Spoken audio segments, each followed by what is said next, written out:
Halo, assalamualaikum warahmatullahi wabarakatuh. Terima kasih kalian sudah mengklik video ini. Seperti tertera pada judul dan thumbnail. Jadi di video kali ini aku mau menceritakan kejadian beberapa tahun yang lalu. Itu termasuk kejadian buruk yang aku alamin pas aku naik bis dari Lubuk Linggau ke Padang.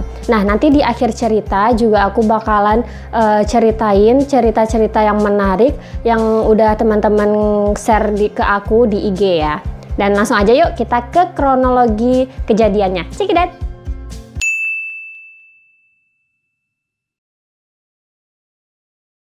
Jadi kejadian ini aku alamin tepat di tanggal 23 Januari 2018 pas akhir semester, maksudnya libur semester ya. Jadi waktu itu aku libur kuliah, libur semester, terus aku liburan ke Tebing Tinggi dan rencananya di tanggal 23 itu aku mau balik lagi ke Padang bersama Bang Boy.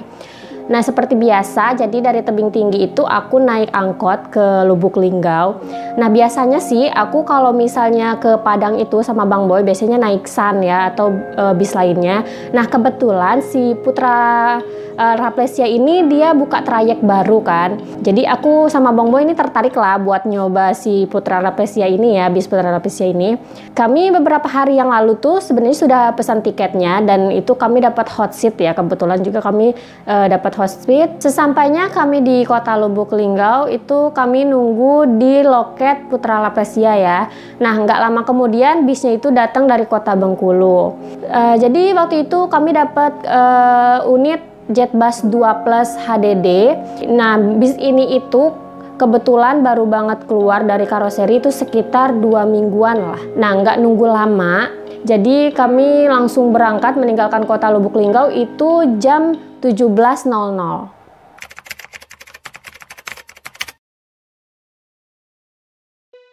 Setelah kami meninggalkan Lubuk Linggau, itu kami menikmati perjalanan ya kayak biasa, itu bercengkrama sama Bang Boy, cerita-cerita. Dan kebetulan juga dari Lubuk Linggau ke Sorolangun itu kan banyak trek lurus ya. Jadi kami sangat menikmati pemandangan juga.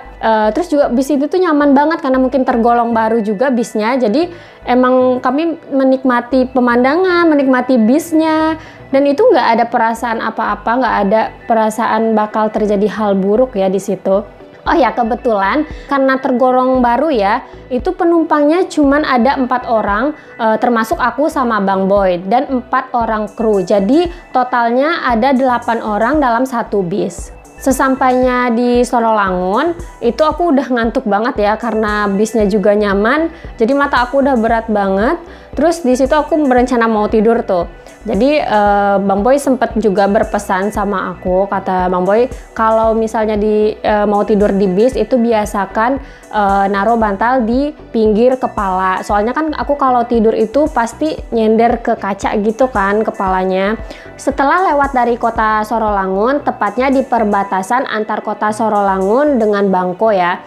Jadi itu aku terbangun karena mendengar suara yang keras.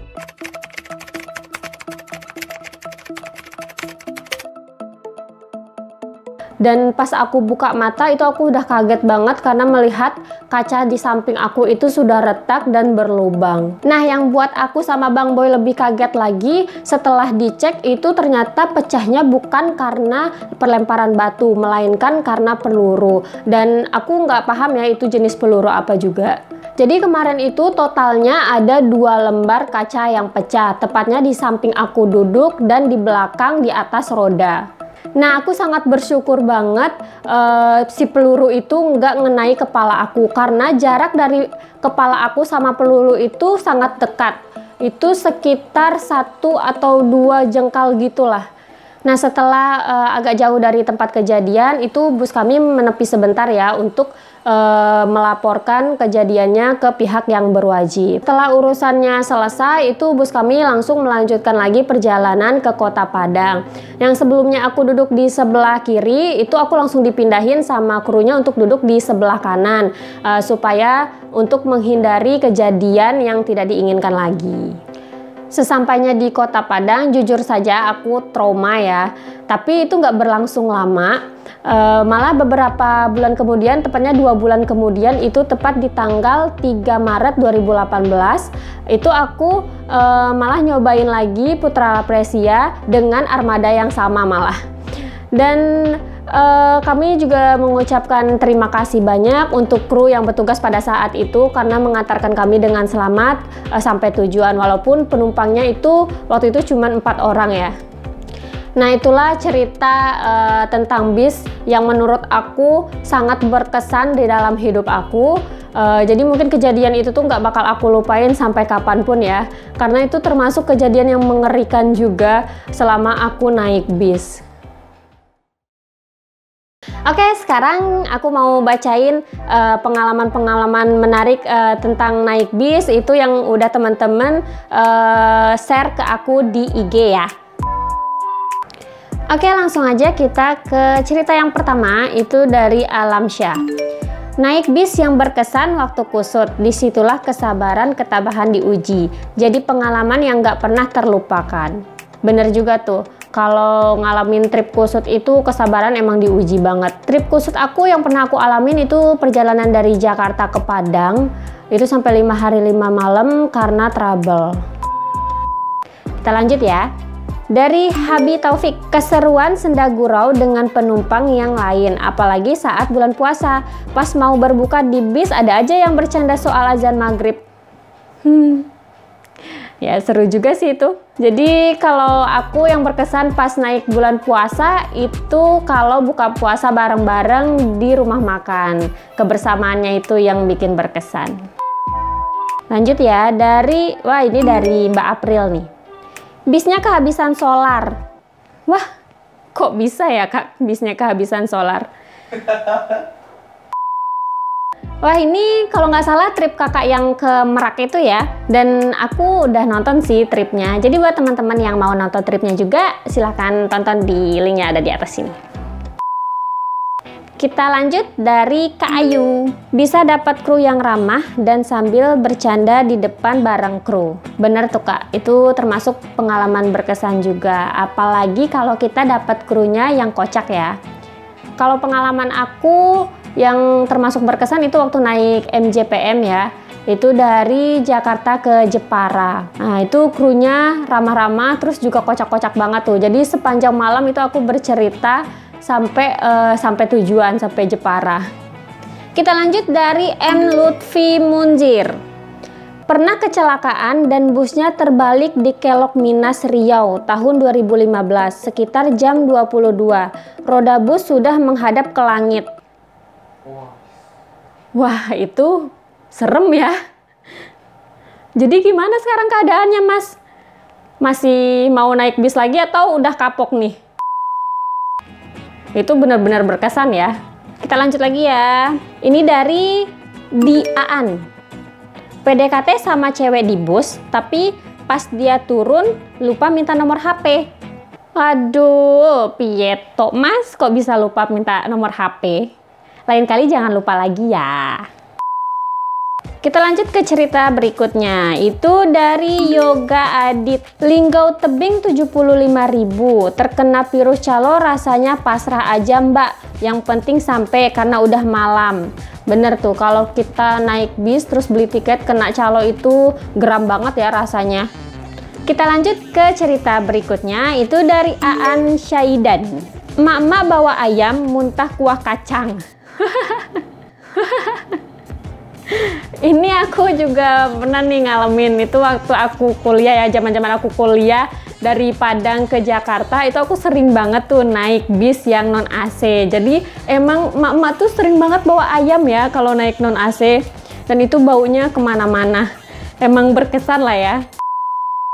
Oke, lanjut lagi dari Alphonse Rizik Fairuzi. Naik bus patas. Oke, kita lanjut ke cerita berikutnya. Itu dari Alphonse Rizky Fairuzi. Naik bus patas Manggala, disetelin lagu Blackpink dan CJR. Itu jarang-jarang kejadian ya. Biasanya aku kalau naik bus itu lagunya kalau nggak koplo ya lagu Minang. Kita lanjut lagi dari RDRNNN. Turun dari bus Sumber, terjungkal Kak, sakitnya iya, malu juga iya. Ini pengalaman aku baru-baru ini sih. Itu aku waktu naik ini nih, naik Rosalia Indah. Jadi itu aku mau turun, terus aku kejedot sama televisi yang ada di lorong pas jalan itu tuh. Sebenarnya sakitnya nggak seberapa sih, cuman malunya itu yang lama hilangnya. Itu sampai orang samping aku tuh sampai ngomong gini loh, hati-hati Mbak katanya. Oke, kita lanjut yang terakhir. Yang terakhir itu dari Farid Raihan 4. Pernah ketinggalan bus. Nah, kalau yang ini aku belum pernah nih ngalamin. Ini benar-benar berkesan sih buat yang ngalaminnya. Kok bisa sampai ketinggalan bus? Lain kali hati-hati ya, jangan ketinggalan lagi. Oke, mungkin itu cerita yang bisa aku bacain. Sebenarnya banyak banget cerita dari kalian, terus juga menarik-menarik banget. Cuman karena durasi video ya, jadi kita sudahi sampai di sini. Bagi teman-teman yang nggak aku bacain ceritanya itu aku mohon maaf banget ya. Mungkin lain kali aku bacain lagi. Oke, sekian dulu cerita pengalaman naik bis dari aku dan teman-teman juga. Dan terima kasih teman-teman sudah menonton, dan jangan lupa like dan share videonya kalau teman-teman suka. Dan sampai jumpa di video aku selanjutnya. Bye-bye!